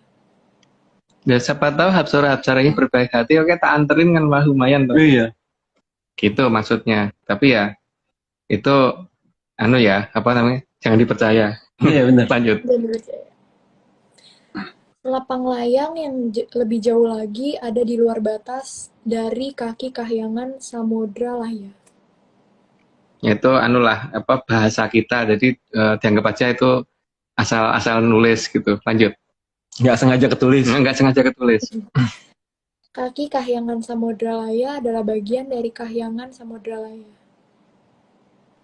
Itu tidak layak dipercaya. Jadi ya mungkin jangan didengerin. Lanjut. Kahyangan Samodra Laya adalah kahyangan tempat Sang Hyang Batara Baruna yang menguasai samudra di seluruh alam raya. Jadi samudra salah satunya kan ada di bumi. Jadi itu termasuk dari bagian yang dimiliki oleh Sang Hyang Batara Baruna. Seenggak-enggaknya berdasarkan ceritaku gitu. Oke, lanjut. Kalau bahasa kerennya apa sekarang? Apa ya? Oceanografi ocean Ya itulah. perlautan atau gimana? Oke, kita lanjut. Lanjut. Kahyangan Samodra Laya juga bukan tujuan akhir para kumara, tapi juga bisa dijadikan tempat bertanya kepada para Hapsara dan Hapsari yang menjaga pinggiran kaki kahyangan tersebut. Jadi kalau dalam bahasa sekarang apa ya itu ya namanya ya?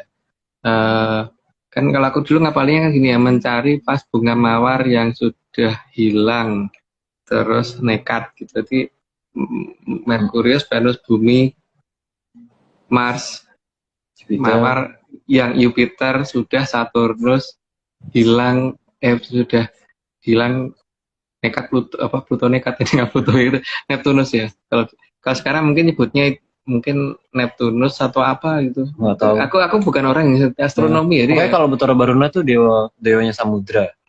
Ya pokoknya ya itulah, intinya itulah. Oke, lanjut. Di luar dari kumpulan selap Panglayang ada tempat bau rekso yang tidak akan mudah terlihat karena memang tidak memantulkan sinar sama sekali. Bau rekso ini harus dihindari karena bisa membelokkan arah. Kita mengenal yang namanya bau rekso, kadang-kadang disebut sebagai lintang bau rekso gitu. Cuman ini istilah yang kita miliki ya. Kalau yang lain nggak tahu deh ada nama itu apa tidak. Tapi kalau yang aku ceritain begitu, ada lintang bau rekso atau disebut sang bau rekso atau kaki bau rekso gitu kan. Jadi itu harus dihindari. Kalau sekarang mungkin nyebutnya apa? Primordial black hole atau apa?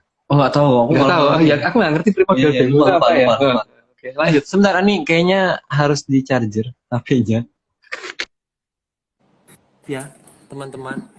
Kedengaran nih mas suara aku masih kedengeran nggak ya? Masih kedengeran nggak? Aku kedengeran. aman nggak tapi? Nah, itu gimana tuh yang lain? Suaranya aman kan? Nggak kecil banget gitu loh maksudnya. Aku aman. Oke, lanjut. Aman lah, lanjut lah. Sang bau rekso tidak besar, tapi sangat mampu mempengaruhi pola pergerakan dan arah pandangan dari para kumara yang lewat dan kurang waspada. Karena kalau kejebak masuk situ akan sangat susah keluar. Minta tolong pun siapa yang nolong juga nggak tahu siapa yang sanggup gitu kan. Jadi ya semoga itu bisa dihindari. Tapi kalau memang pengen masuk ke sana ya nggak apa-apa karena mungkin butuh tantangan gitu kan. Kayak nyoba gitu penasaran, oh orangnya kepoan gitu loh. Ngelihat itu, pengen masuk gitu. Itu nggak apa-apa loh. Nggak dilarang. Atau malah pengen di dalam terus laporan ke kita gitu kan nggak Iya. apa-apa. Heeh. Nggak apa-apa gitu. Oke, kita lanjut lah. Sang bau rekso sangat bisa memutar arah dan pandangan, maka sangat digambarkan dalam serat Mandalagiri agar jangan menuju ke arah kaki Kahyangan Samodralaya karena akan mengarah kepada sang bau rekso sehingga akan kehilangan orientasi arah. Jadi tugas dari kaki kayangan Samudrolaya kan sebenarnya untuk membatasi supaya orang jangan mengarah ke sana gitu. Karena kalau mengarah ke sana akan kebablasan masuk ke lintang bau rekso tadi, makanya sebaiknya dihindari. Oh malah jadi kayak apa kaki kahyangan Samudra Loyo itu malah nunjukin itu kayak tanda stop gitu ya, tanda rambu stop gitu. Nah, rambu stopnya itu belok kanan atau belok kiri gitu. Belok kemana gitu. Oke, lanjut. Maka yang dianjurkan dalam Serar Mandalagiri agar setelah mencapai kaki Kahyangan Untara Segara segera berbelok arah. Intinya jangan mengarah ke kaki Kahyangan Samodralaya. Kayangan Kuntoro Segoro itu ada banyak kaki ya dan ada beberapa nama. Nah, mungkin nanti penjelasannya ada di bawah. Oke, lanjut dulu.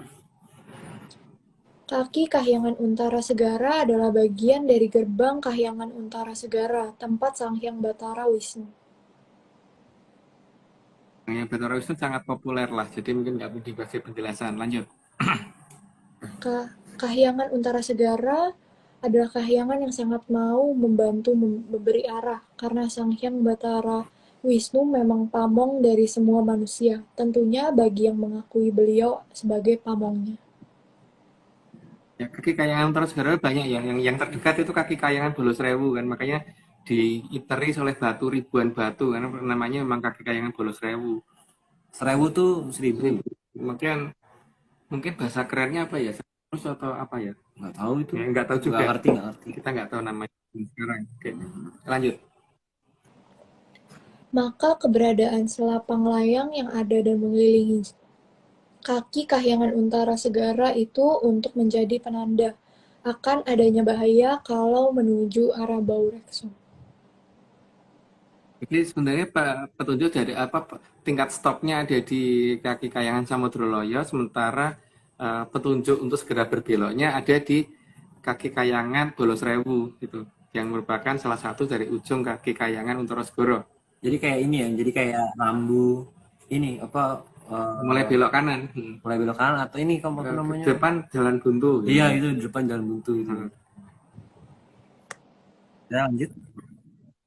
Kaki Kahyangan Untara Segara juga bukan tujuan akhir, tapi bisa dijadikan tujuan akhir bagi para dharma baktinya diterima oleh Sang Hyang Batara Wisnu.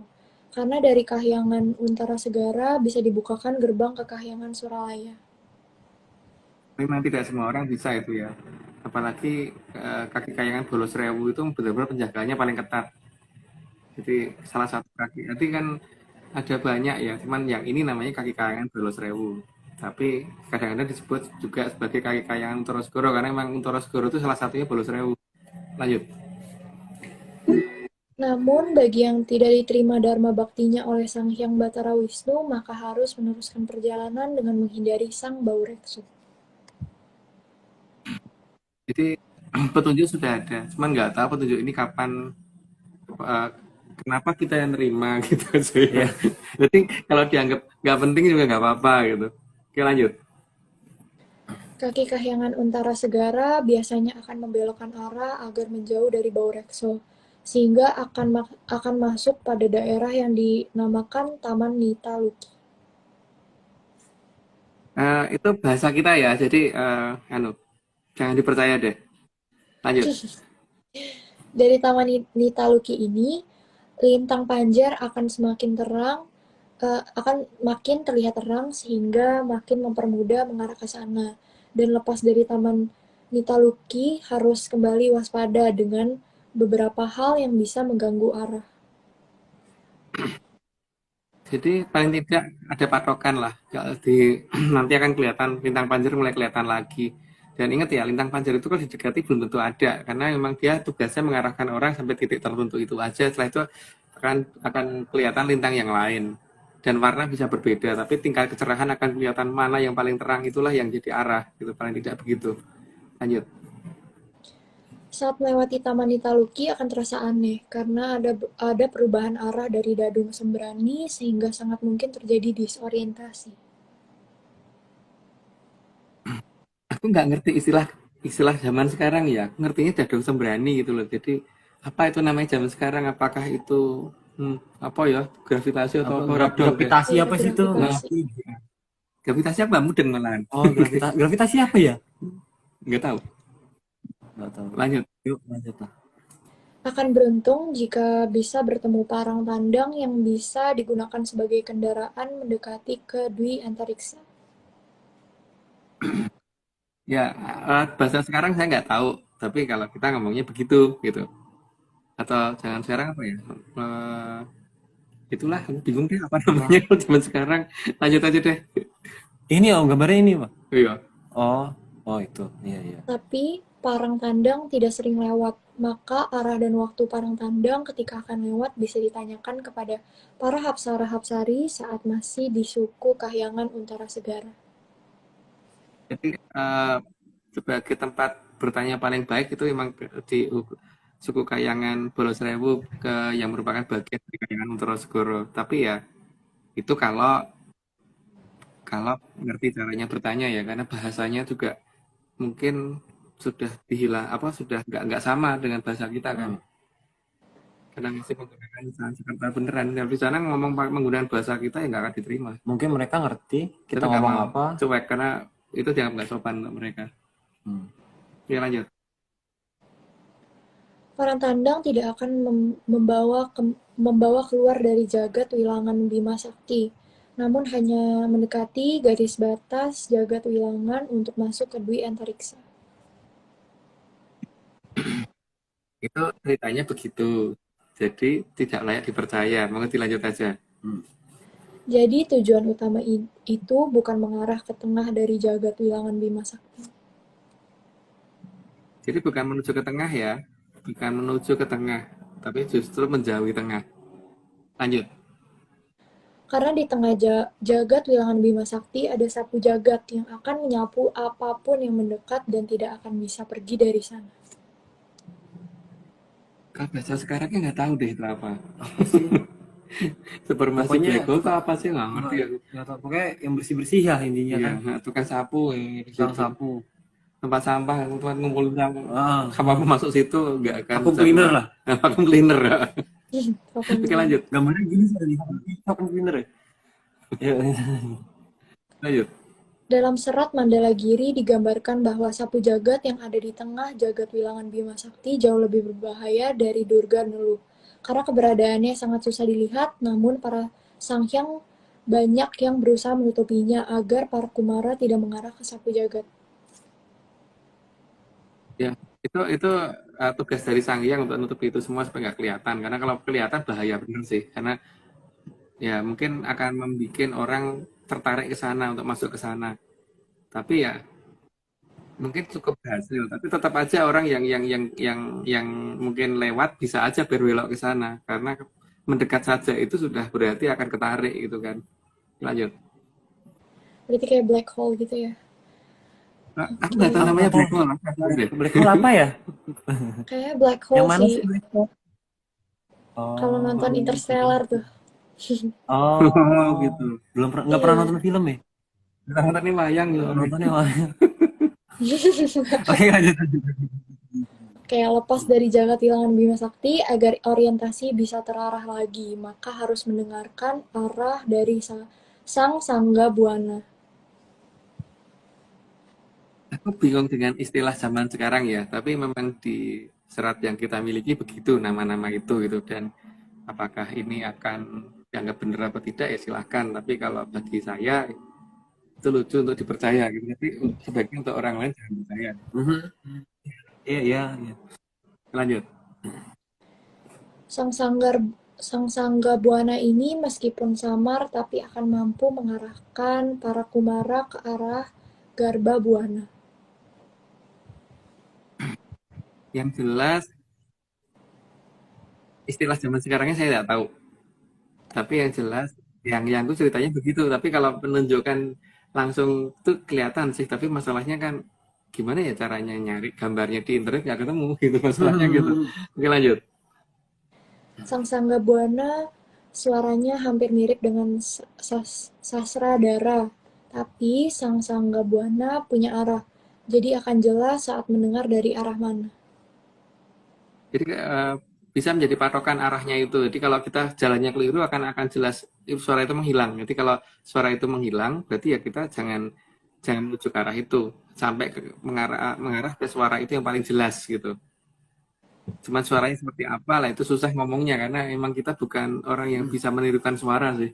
Ya mungkin kalau mirip Sosrodoro itu kan kemarin Sosro 1000 Doro ya burung Doro gitu. Kayak nutup telinga gitu, fanging gitu kan. Ya, Ya cuman itu agak beda sih, Haryo. oh beda ya? Agak beda, nggak seperti itu. Itu tapi ya itu ceritaku loh, jangan dipercaya. Lanjut. Sang Sangga Buana juga akan membuat waktu menjadi samar, karena antara masa lalu dan masa sekarang akan jadi terasa menyatu. Makanya nenek moyang kita kan membiasakan kita seperti itu sebenarnya. Maka di dalam sistem bahasa kita itu kan kita tidak mengenal yang namanya future, past, dan present. Semuanya present kan. Kita ngomong present semua. Makanya pertama-tama untuk orang-orang di Indonesia itu kalau belajar bahasa Inggris akan kesulitan karena itu kita nggak apa-apa present. Ngomongnya semuanya present. Karena memang nenek moyang kita masa lalu, masa depan, dan masa sekarang itu bisa disatukan. Maka jangan kaget kalau ada orang kadang-kadang menemukan suatu peristiwa aneh, berangkat jam 7 pagi nyampe jam 4 pagi malah mundur, itu juga banyak kasus seperti itu. Tapi ya itu itulah yang menjadi uniknya negara kita itu. Tapi kayaknya perlu disclaimer dulu deh, Arif. Perlu disclaimer lagi ya? Tapi disclaimer dari Anu aja, Cecil aja. Ya Cecilia silakan Oke, disclaimernya. ini semua cuma dongeng. Kalau nggak percaya, kalau nggak percaya, kalau tidak percaya bagus ya Kak. Betul. Kalau nggak percaya nggak apa-apa. Kalau nggak percaya nggak apa-apa, kalau percaya jangan. Nah mantap. Oke, Kita lanjut.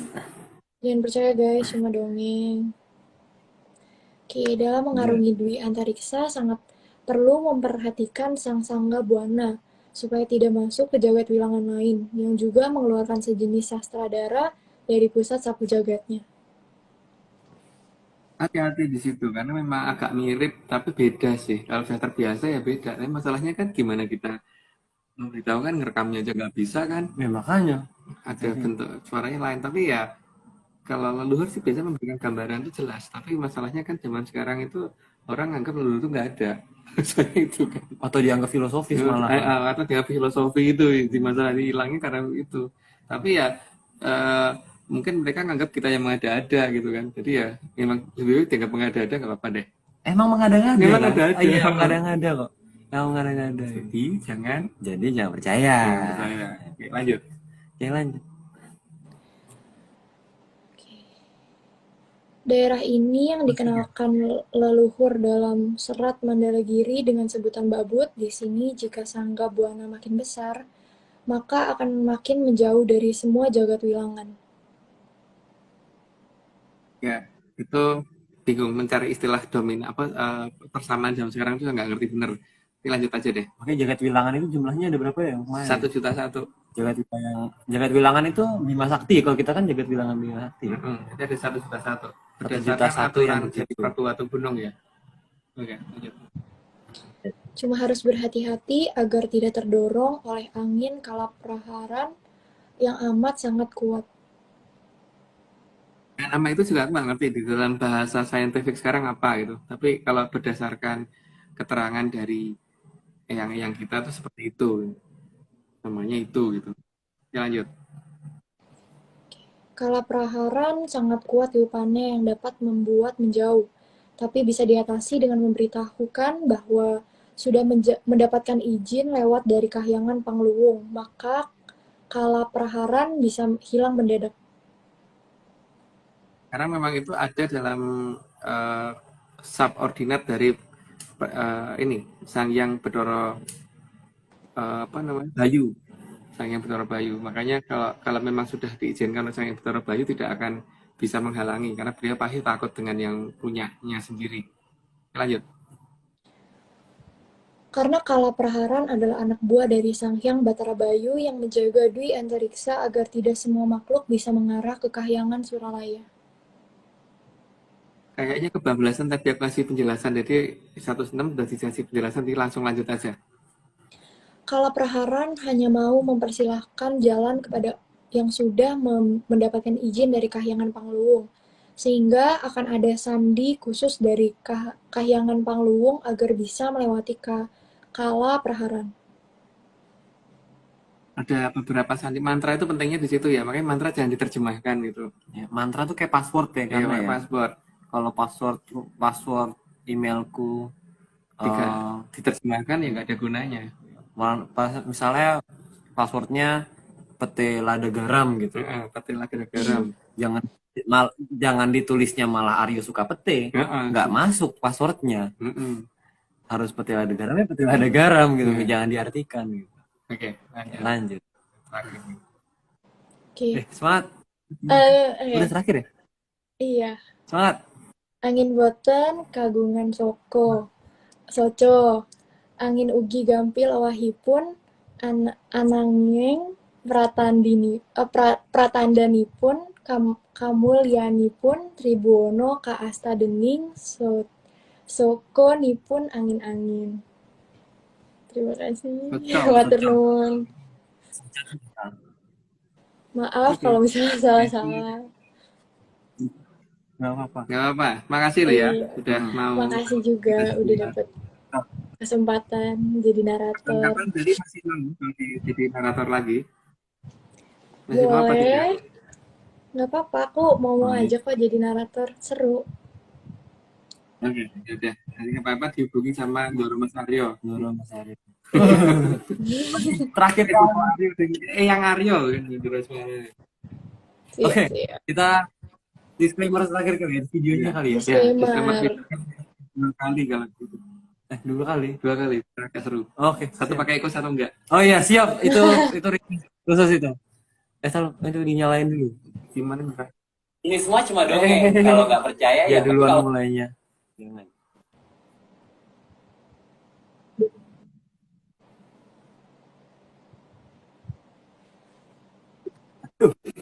Oke. Kedengeran nggak ya? Coba ya. Terlalu pakai echo ya? Bentar. Enggak pakai eco dulu nanti. Nggak pakai echo. Oke. Siap. Ini semua cuma dongeng. Kalau nggak percaya ya nggak apa-apa. Tapi kalau mau percaya ya jangan. Mantap. Karena ternyata mic-nya mati. Jadi nggak bisa pakai echo. Jadi mohon maaf, biasanya yang minta echo karena kita nggak bisa dangdutan malam ini. Jadi Bisa dangdut. gitulah. Mungkin ada kata-kata terakhir, kata-kata penutup dari Bapak Agung. Ya, terima kasih sudah membantu di naratori dan Cecil Terima dan kasih. yang dapat melihat acara live ini. Semoga bosan Semoga bosan. dan terima kasih juga ini hadir Pak Kiai kita. Pak Kiai, Bapak Kiai. Terus juga ada ini Syekh. Wah nih, monggo. Waduh, Rahayu. salam menyapa. Oke. Terima kasih ya semuanya ya sudah mau. Karena tapi kangen loh, disclaimer tuh kangen loh ternyata. Jadi teman-teman ini semua cuma dongeng. Jadi kalau nggak percaya nggak apa-apa, tapi kalau mau percaya ya jangan gitu. Coba deh dipikir-pikir lagi, keputusan hidup itu dipikir-pikir lagi gitu loh. Jangan jangan gitu. Oke, ini disclaimer terakhir. Disclaimer terakhir. Kita cari dulu. Dicari dulu. Mana ya? Ini dia. Oke. Jadi tim Atlantis Crisis Center atau ALC tidak pernah menjual jasa untuk berkomunikasi atau bertemu dengan para leluhur dalam bentuk ritual apapun. Waspada terhadap oknum yang mengatasnamakan tim ARC. Ritual resmi hanya dilakukan oleh Mas Agung Bimo, Mbak Vicky, dan juga Mas Aryo Dimas. Untuk informasi resmi, silakan hubungi via DM IG @Vicky-Ananda. Jadi @Vicky Ananda ini emang Orangnya sakti banget. orangnya sakti banget, bisa on 24 jam, 25 jam, Jam sehari. 30 jam sehari. Jadi bisa dihubungi kapan saja dan di mana saja. 30 tahun sehari. 30 tahun. Kayak kalau hubungi hari ini jawabnya kemarin dong. Gitu, memang sistemnya begitu. Kita nggak ngerti juga kadang-kadang. Ya, aktif 30 tahun sehari yang begitu. Bingung kan? Bingungi dah. Jadi terima kasih juga ya kemarin rekan-rekan yang sudah mau hadir di Kopdar Dim Bogor di sini tempatnya di sini. Seru banget kemarin ya. Pertanyaannya juga asik-asik, Lebih dari 35 orang. lebih lah itu. Pertanyaannya juga seru-seru. Ya seru lah pokoknya intinya. Jadi kalau gitu kita sudahi ya malam hari ini, atau ada yang lagi, atau Cecil mau cerita? Sudah Sudah waktunya, cukup ya kalau gitu ya. Oke. Kalau kita sudahi saja malam hari ini. Ada yang nanya Bekasi kapan? Bekasi nanya. Aduh, belum bisa menentukan hari ya. Karena kita sudah merencanakan untuk kembali terus mungkin kemana lagi? ya. Ya kemana-mana, kemana-mana pokoknya. Kemana-mana. Oke. Kita terima kasih sebesar-besarnya kepada Kitunggu Jati Jaya Mongrogo yang sudah mau menjadi pamong bagi kita semua. Kemudian juga terima kasih Mas Bopo Eyang Agung menjadi narasumber dan juga sudah mau membuatkan slide kita pada hari ini. Terus kemudian juga Mbak Cecilia Purnama juga sudah mau menyumbangkan suaranya. Mbak Bunda kayaknya.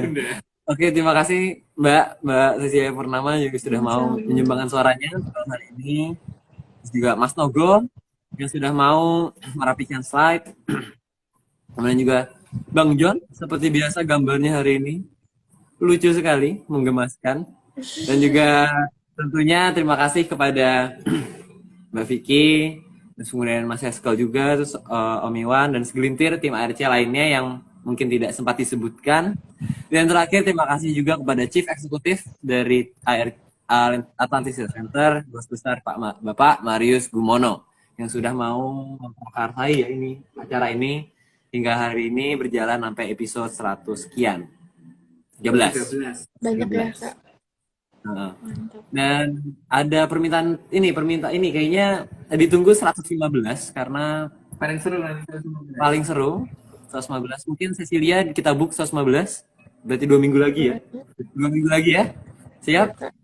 Siap. Siap. Rabu 2 minggu lagi, 27 berarti. Kamu 2 minggu lagi. Karena kayak seru banget itu ya nanti ya. Paling seru. Wih, Karena itu keren pertesan dari Moho Prabu.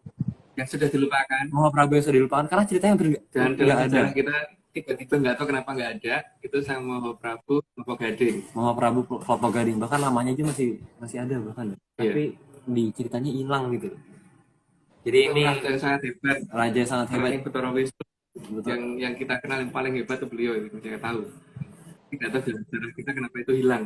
Tapi makanya besok beliau akan menceritakan apapun yang pernah beliau ajarkan Oke, nitip pesannya malah yang melalui buku Aryo. tapi ingat ya, ini cuma dongeng ya, lupa ya, cuma dongeng ya, Oke. cuma dongeng. Nggak tahu sih, itu sempat itu. Oh bukan. Oh, bukan ya? Sangat tidak. Oh, enggak. Kira mau diartikan kelapa gading tuh ini, rasanya ini, oh enggak, bukan. Enggak. Baik. Oke, kita sudahi malam ini. Terima kasih sekali lagi kepada semua yang menyandar, juga Cecilia, Om Agung, dan Iya. rekan-rekan yang hadir di sini Terima kasih, Mas. semuanya. Aduh. Sampai jumpa di pertemuan berikutnya di 114 episode terakhir tuh kayaknya. Episode terakhir dari Episode terakhir hari kalau kita jelaskan itu udah bingung karena kita tidak menemukan pelajaran bahasa saya itu sekarang kan. Mercaning Jagat Alit yang terakhir nih. Nah, Oke, seri Mercaning Jagat Alit akan berakhir hari ini. Jadi minggu depan sudah masuk ke tema baru. masuk ke tema baru. Jadi sampai jumpa di minggu depan di 114. Nanti narasumbernya Mbak Vicky Ananda. Narasumbernya Mbak Vicky Ananda, naratornya Magung bukan ya? Oh. Oke, jadi sampai jumpa di minggu depan. Tetap jaga kesehatan, salam sehat dan juga salam menyan. Dadah semua. Baik Kak. Baik Mas Agung.